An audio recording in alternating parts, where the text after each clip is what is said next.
Right, so incredibly honored and chuffed to be chatting to the bully himself, Gray Maynard. Gray, thanks so much for chatting to us. I think this is the first for you for South African media. Yes, it is. It is. I've always wanted to go there, though.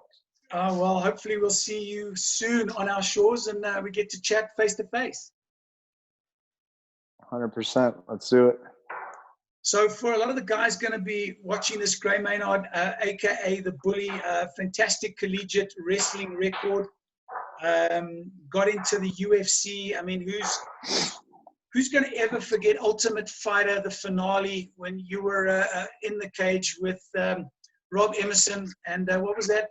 I couldn't exactly call the winner because you were both unable to count. Yeah.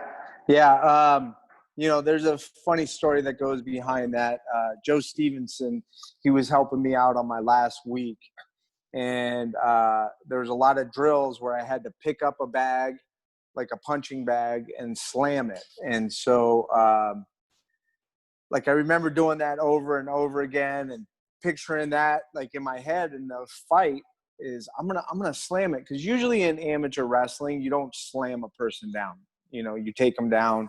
It's a little bit more fluid, and that's just, it's illegal in wrestling, but, you know, you just want to get that. Hold on. Hey, could you okay. So I remember we were in the fight, and, you know, like me and Rob were pretty close, like on the TV show, but, you know, I wanted to put on a good showing. And I remember I got into a double leg and, you know, wait a second, I've been here before. I picked him up and I was up there and I'm like, I'm just going to slam him through the cage. And if you think about it, a punching bag is a lot more round than a human being. So I slammed him, and I remember, you know, he tapped and I was just so out of it. I was like, what just happened? You know, and I rolled over. Like, I remember it all going through my head, and, you know, but I just couldn't get my body to work. And, you know, I guess he broke a couple ribs and, you know, I got a little concussion, I guess. But obviously that was probably a fantastic foundational sort of fight for you into the UFC. And I suppose your UFC career, would it be correct in saying that probably that rivalry with Frankie Edgar probably is that that thing that epitomizes your career within the UFC? I don't know if just that does. It's you know, Nate Diaz trilogy. You know, just there's a lot of stuff that does epitomize my career in the like in the octagon. You know, just a hard nose. You know, kind of push the pace, heavy hitter. But there's a lot that goes out of the octagon. I was really big on trying to find new ways to train, trying to look for better ways to do it.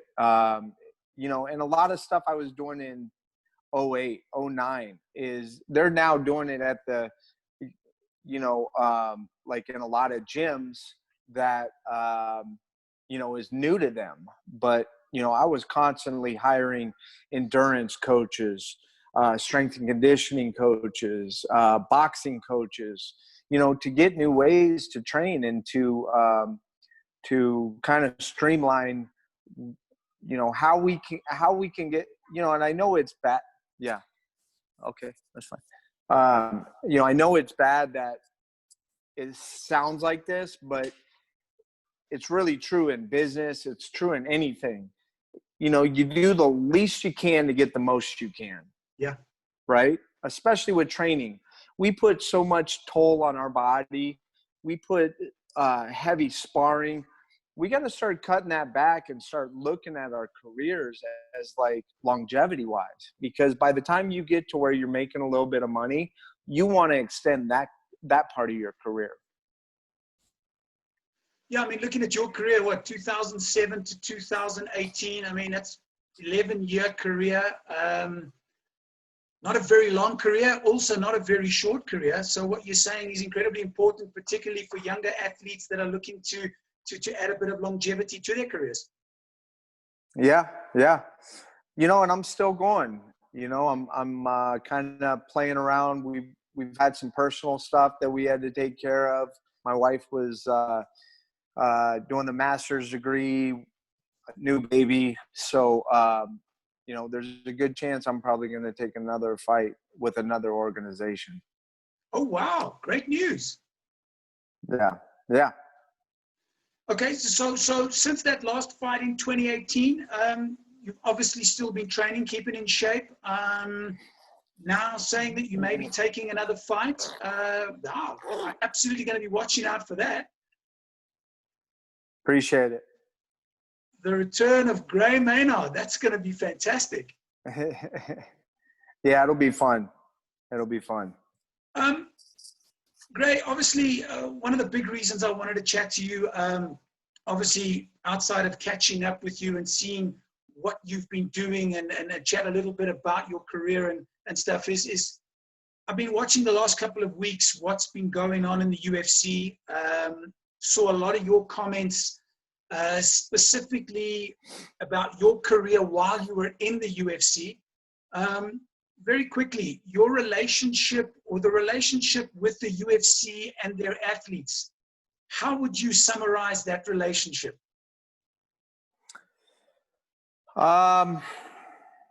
You know, when I started, I really thought it was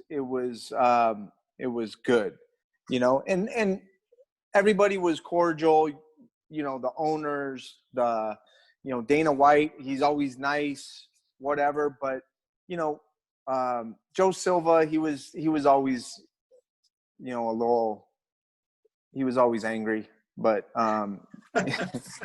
you know, but like ultimately, that's not what they had in mind, right?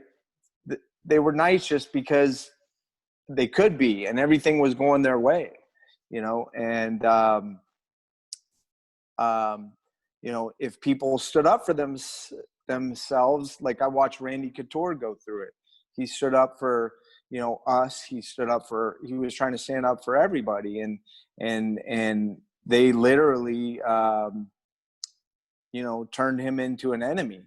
And, you know, it's just, the fact is that we're numbers. We're not fighters. We're numbers. You know, if they can keep our pay to a certain percentage, that's what they wanted. You know, it's not a people's game. It's a numbers game, you know, and that's the way that they're making a lot of money. And, you know, again, everybody working in the UFC, you know, is, you know, great people, like all the media people, you know, you deal with them on a day-to-day basis, and all great people, but, you know, at the end of the day, that means nothing if you're not being compensated the way that you should be compensated, and like what you deserve, you know. And, you know, again, it's hard to mix business with pleasure. And sometimes, you know, I hear a lot of fighters now, oh, the UFC loves me, or, you know, this and that. And trust me, I know how that feels. You say that when you're growing up, coming up through there. Oh, they love me, you know, they're going to take care of me, or whatever it is. And it's just a numbers game. That's all it is. It's about money. And the UFC was sold for $4.5 billion, right? 4.2. And if you look at it, like, okay, maybe those numbers would equal up to that. Like a person could look at those numbers and say like, hey, this is good numbers. I don't know if it was $4.5 billion worth of numbers, you know, that added up, right? But what really makes me ponder on that is the fact that there's no laws protecting us. Yeah. None. I mean, as far as like health issues, yeah, like you do your physical, but there's really no laws. Like, I mean, if they could talk a guy into going up against, you know, whoever on a pay-per-view, like main event, like for $200, they could do that, you know? And so whoever bought them, you know, Endeavor, they probably looked at that as like, hey, there's no laws protecting these guys right now. So, I mean, we can keep generating this revenue until there is laws, you know, and even when they start to try to get those laws, we can start, you know, holding it off in court and drawing it out as long as we can. And that's what I really feel. You know, I try not to give a lot of opinions, but that's what I look at it as, a person buying something, you know, like that. No. Great. Obviously, it talks to very much a power imbalance between the UFC and obviously the individuals that make them the money, which is you guys, the athletes, the fighters.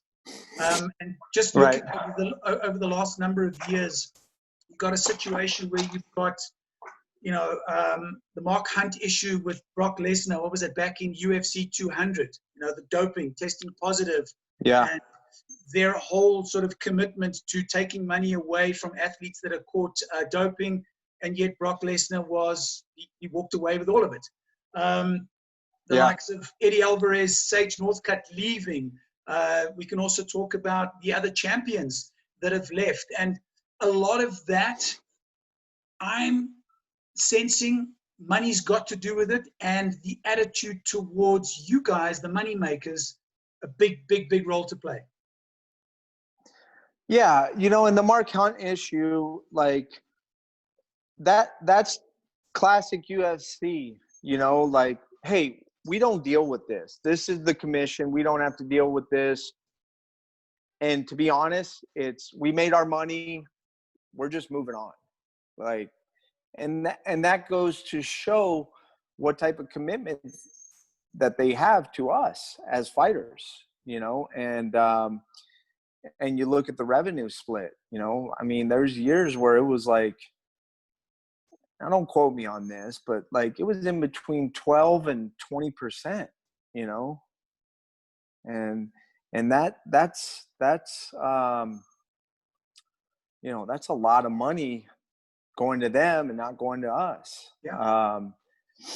You know, if you look at my fight and you know, I tweeted about this, but if you look at my pay-per-view fight main event, half of my fights were either main events, like number one contenders, you know, co-main events, you know, so if you look at my pay-per-view main event with Edgar, the first time, the first title fight, it was, you know, I was only guaranteed 26 and 26.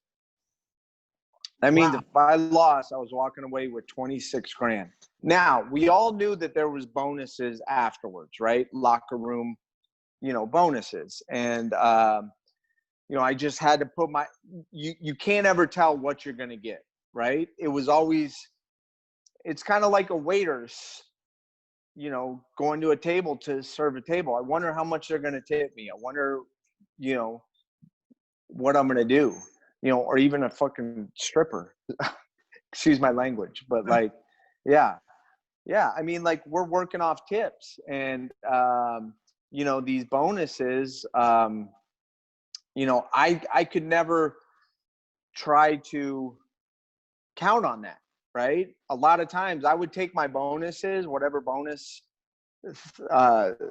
they did give me, and I would try to put it in the stock market. I would try to put it into real estate, something to where I wasn't living off that, to where I knew like, oh yeah, I'm making this much. No, I'm only guaranteed this much.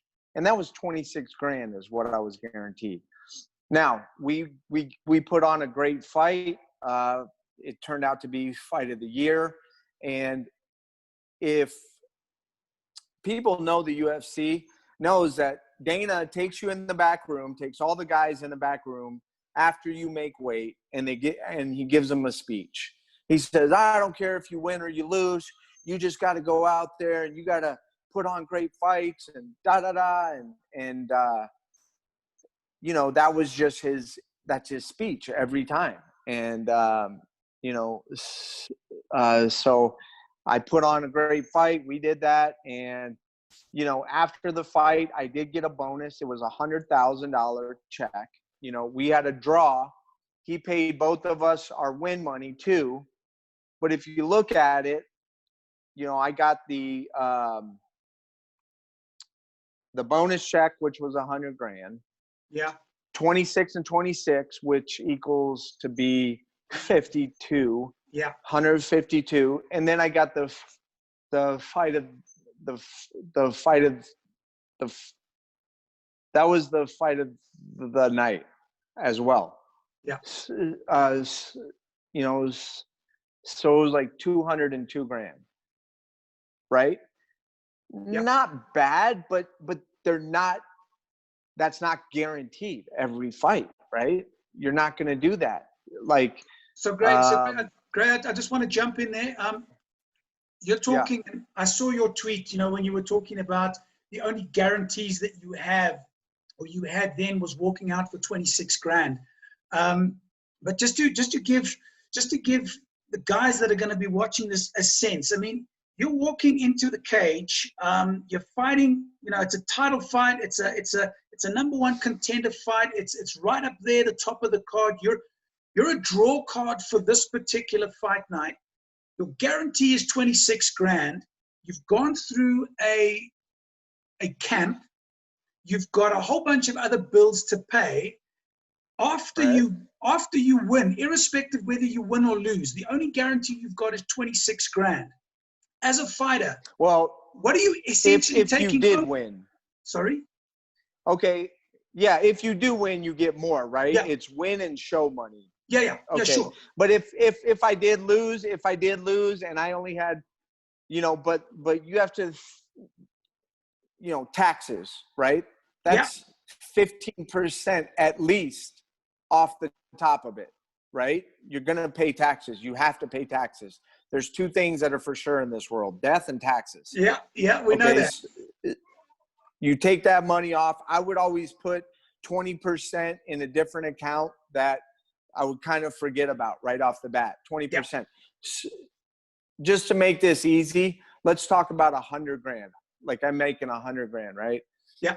So 20%, that's down to 80 grand. Now, if you have a manager, that's 10%. That's down to like 70 grand. 70, yep. Right? Now you have training expenses. That's, if you're training for a title fight, you should be spending anywhere between 10 and 20 grand, right? Now we're talking about 50 grand. We're back down to 50 grand. Now the cost of training camp, which is better nutrition, which is, equipment, which all tax deductible, but still, like, it adds up. And you look at the end pay, it's not a lot, and Dana's a big advocate. A long time ago, he was a big advocate on don't have an agent, don't have a manager, because, that's 10%, off the top of your money. But it's hard to negotiate with them. You almost had to have a manager. Yeah. And a lot of their stuff was take it or leave it, you know. So at times you could justify like not having a manager because there's no real negotiations. A lot of my career, it wasn't dealing with Joe Silva. It was, look, this is what we'll give you, and that's it. But there was also but there was also a long time to where we didn't have a lot of options to go anywhere else. You know, they bought Pride, they bought Strikeforce, they bought Elite. Did they buy Elite XC? No, that just kind of went out. They bought all the promotions, you know, to where, and I don't know if they were, you know, if I speculated, it was to drown out the competition because now there's no bidding wars. Gray, I want to ask you, one of your other tweets, you said that you were actually in a couple of situations where you had to fight either injured or sick. I mean, that comes back to the fact that you either got to take it or leave it. And if you don't take it as an athlete, when is your next opportunity to fight big or earn this big? Yeah. Well, here's a perfect example. We had the Edgar draw, okay, and then we were supposed to go again in like May. Yeah. He ended up pulling out 2 weeks before. I had a couple injuries. They threw Showtime Pettis like at me at the time. He was just coming over the WEC, you know, and to be honest, I was like, you know what, I'm just gonna get these injuries healed up, and I'm gonna try to, you know, we're gonna go at it again. Yeah.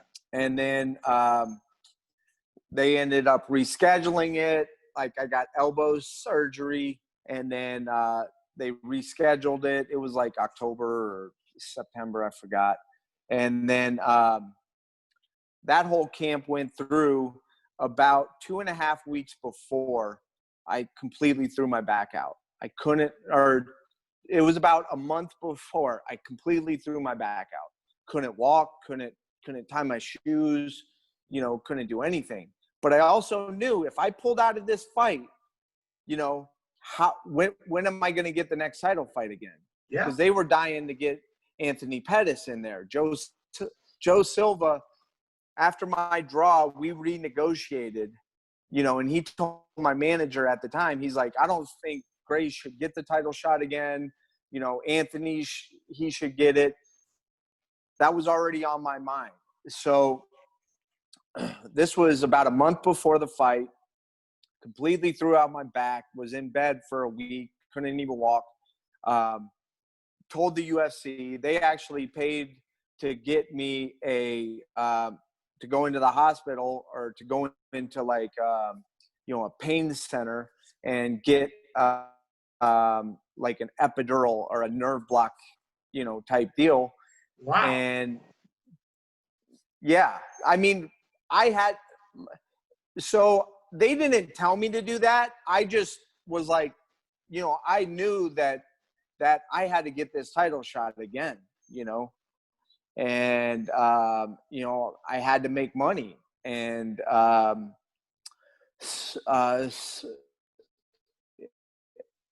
you know, so this was 3 weeks before almost, maybe a little bit later, but we're talking about, you know, a week off, you know, a nerve block, epidural. I mean, a lot of stuff wasn't really going good. And even after then, like I still didn't feel right, but I had to take the fight. Yeah. You know, and I lost that fight. Yeah, and that was the end of the trilogy between you and Frankie Edgar. Yep. You know, he did a great job. He came prepared, and you know, I've never tried to be a person that makes excuses and stuff, but you look at that, I mean, that's a title fight. It's a lot of stuff, and you know, a lot of stuff on the line to go in with like that. Great. Obviously, listening to all of that and trying to sort of put it all together, you know, in a picture in terms of what the likes of Nate is doing, what Mark Hunt is doing in terms of the Olly Act, and really trying to drive it to be able to hold the UFC, and I suppose we mustn't just say just the UFC, to hold all MMA promotions accountable to their athletes, a fairer share of the revenue splits. I mean, this stuff is still very much in the air in terms of whether Congress is even going to look at this, whether the Olly Act is even going to be extended to MMA. Yeah. You know, it's in boxing, and we always hear about, you know, Dana like talking about, you know, how broken boxing is and how bad it is. But, you know, I mean, if you do good in boxing, you're going to get paid. You know, it's all up to you. Now there's outliers who are also you know, very kind of marketable and come from a country that gets behind them. But, you know, a lot of people don't understand what the Olly Act is, you know, and that's just disclosures on what's coming in and what's going out, right? And you know, and also we as athletes, we're 1099 in the UFC. We're not employees. We're independent contractors, right? Yeah. So I can put this easy for people. If you hire a plumber, he's an independent contractor, correct? Yeah. You hire the plumber, he does a job, okay, done. He can go to another job, he can go with another company or whatever it is, right? In UFC, we're locked into contracts, and that's what John Jones is kind of saying, and George is they're locked into a contract. They can't come to an agreement. They've already came to an agreement, you know, but it's different now. You want to be able to especially once you have that little bit of pull, you want to be able to change your contract up, you know. So that's what the Ali states is like we should be we should be able to come and go as we please with the company, and we should be able to negotiate. If we can't come to terms with the UFC, we should be able to go to Bellator. We should be able to go wherever we want to make the most money that we can for our family. And added on to that, please correct me if I'm wrong, but if you, Gray Maynard, had ended or decided to retire midway through, and let's talk about, what was it, back in 2007, you signed a 9-fight contract. In 2014, you had to sign an 8-fight contract. So if you had to retire, like, let's say, Conor McGregor is threatening at the moment, midway through your contract, the UFC owns your rights until the day you die or until you fulfill that contract. Correct. You know, and basically what that states is you can't retire and then come back and you know, say like, you know what, I'm going to go to Bellator. No, you have to go back to the UFC. You have to complete that contract. Now, when what happens is a lot of times you're in a contract, and what Dana said, those guys don't have to fight. They're 1099. They're not employees. They're 1099. They don't have to fight. Well, what happens is they offer you a fight. You turn it down, like, no, I'm not going to fight. And then they'll add extensions on it. They'll add, because they offered the fight. Now they're extending your contract even more and more until you come out and you do retire. You know, then there's no more extensions. But if you're holding off, like, I don't want to fight, well, now they're offering you fights, maybe terrible matchups, maybe you guys just don't want to do it, but they add extensions with every time they offer you, with every time that they offer you that. Great. You know, and again, it's not like, oh, they don't have to fight. but they can't go anywhere else. Yeah. So, Gray, You know. for me, final question for you, because obviously family time and all that kind of stuff. So your advice, you're a seasoned combat sports veteran. You've got a fantastic collegiate wrestling record, an absolutely superb professional MMA record. A young man by the name of Brandon Royval had to come to you. Okay, this young man, as you know, debuted last week, UFC Las Vegas, won his fight quite spectacularly. I kind of thought he was a bit upset with it. But one of the great comments that came out of that was that, you know, it's not good enough because he's got to go back to work tomorrow. What would your advice be to a young Brandon Royval in terms of getting himself into combat sports and how to sort of step his way through building his career without these kind of shenanigans impacting him later on?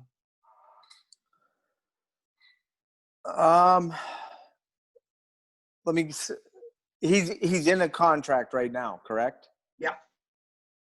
Yeah. You know, keep the contracts as short as possible with the UFC or with any, you know, kind of look at Eddie Alvarez's career. He came up around the same time I did. I got in with the UFC early, right? And I was locked into different contracts. They had me. They knew they had me. Eddie Alvarez would jump around. He was in Bodog. He was in Bellator. He was all over the place.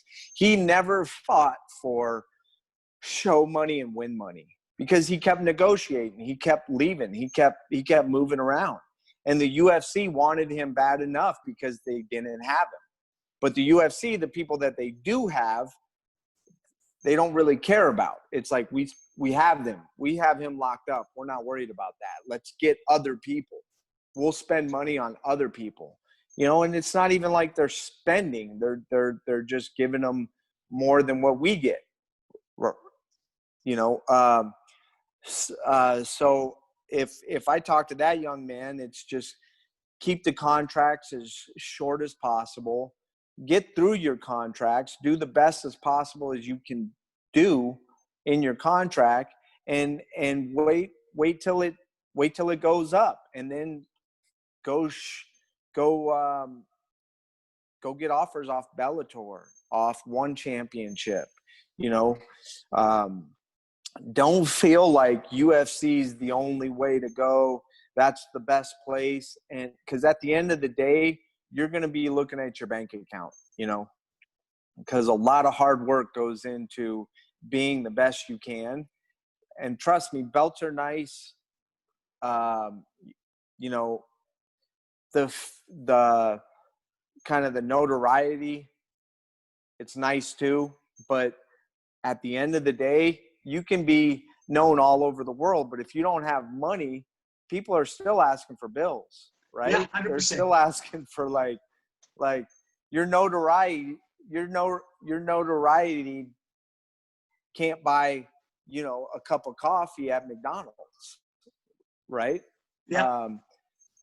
You know, so like at the end of the day, you know, this is a money game, and the UFC knows that. And they knew that a long time ago, where, you know, people like us, this is our dreams. This is our aspirations. We're attaining goals. And they also know that we want that. We want this. And, you know, if you look at, you know, if you go into a new car dealership, everybody wants a new car. Like, Yeah. wow, look at this, you know, and what if it was the only car dealership in the world? Right? Yep. Now they know that they're the only ones, and that's what they've done a good job on, like on their part. You know, is creating that, you know, need and want to get in there. But now there's other ones, you know, popping up who are doing just as good. You know, Bellator.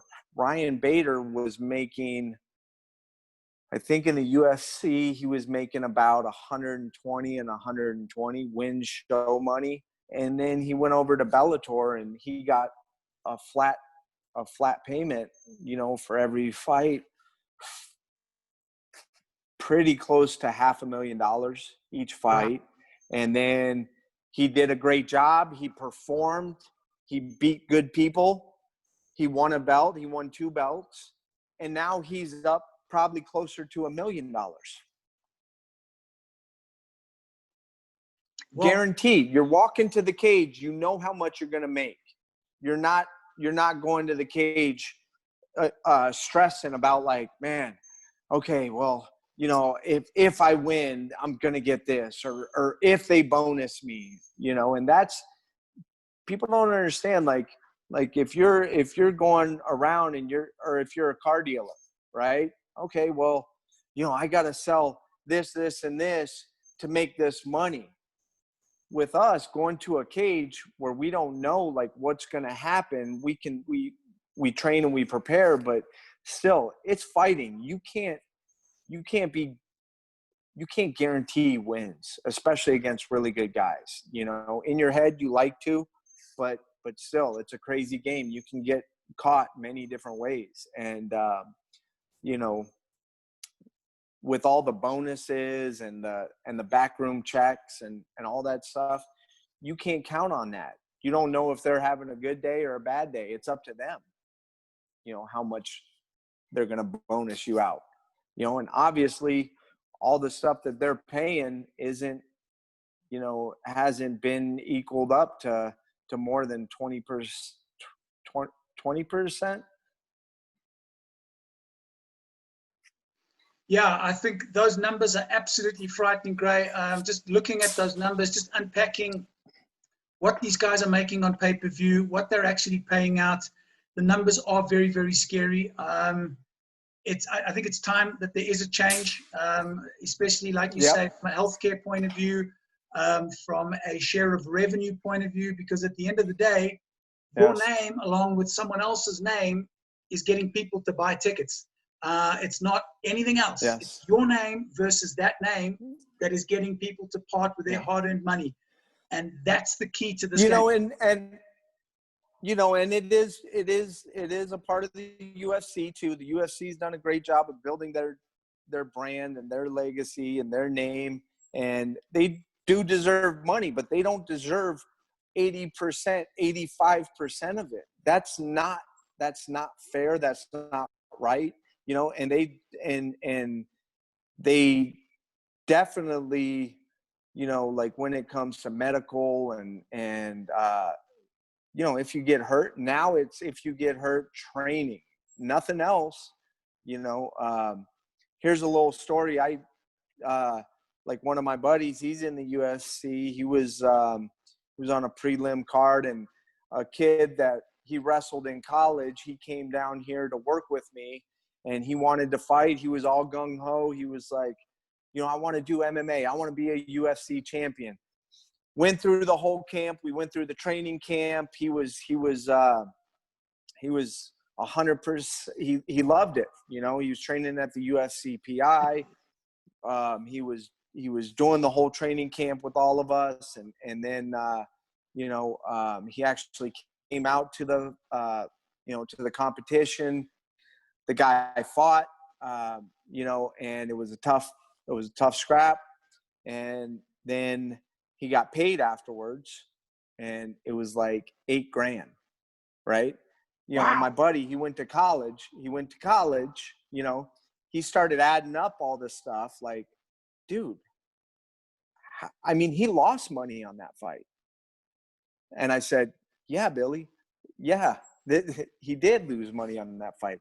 And that's how, and the literally the first part of my career, I was at best breaking even, you know, the first part of my career, breaking even with what I was getting paid, like 8-8, 10-10, 12-12, you know, and thank God I was winning. I was 8-0. Yeah. And it was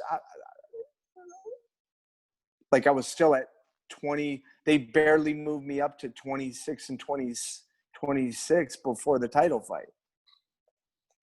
frightening. That is absolutely frightening. Right? Yeah.